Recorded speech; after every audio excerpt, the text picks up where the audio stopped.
শাবান মাস।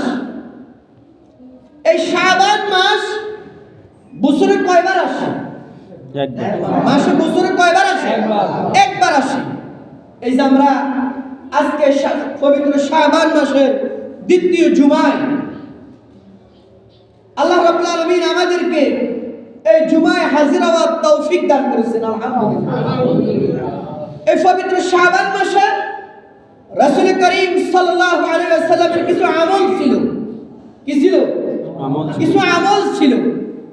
রাসূল সাল্লাল্লাহু আলাইহি ওয়াসাল্লাম বলেন, এই আমলগুলো পবিত্র শাবান মাসে যে ব্যক্তি আমলগুলো করলো সে যেন কিয়ামতের ময়দানে আমি রাসূল সাল্লাল্লাহু আলাইহি ওয়াসাল্লামের সাথে একসাথে জান্নাতের মেহমান হব। সুবহানাল্লাহ। তাহলে আমলগুলো আমাদের করা দরকার আছে না? এই আমলগুলো আমাদের করা দরকার আছে না?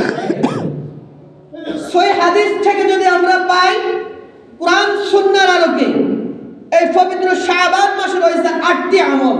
কয়টা আমল? 8টি আমল। আবার এই পবিত্র শাবান মাসে 14 তারিখ দিবাগত রাত্রিতে রয়েছে লাইলাতুন নিসফি মিন শাবান, অর্থাৎ শাবান মাসের মধ্যরাত্রি। এর নাম কি? লাইলাতুন নিসফি মিন শাবান, যেটাকে আমরা কি বলি? শবে বরাত বলি না? তবে কোরআন সুন্নাহ, কোরআন এবং হাদিসের মধ্যে কোথাও লাইলাতুল বারাত অথবা এই যে আমরা শবে বরাত বলি এই শব্দ নাই। হাদিসের ভাষায় এটার নাম কি? লাইলাতুন নিসফি মিন শাবান।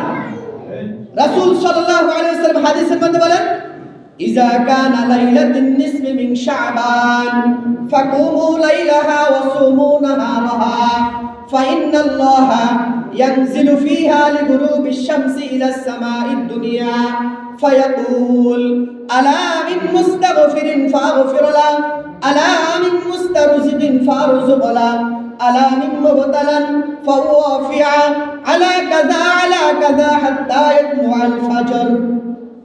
রাসূল সাল্লাল্লাহু আলাইহি ওয়াসাল্লাম বলেন যে আমরা শবে বরাত বলে থাকি, এটা হাদিসের ভাষা এটাকে বলছে কি? লাইলাতুন নিসফি মিন শাবান। শবে বরাত এটা কোনো হাদিসের ভাষা নয়।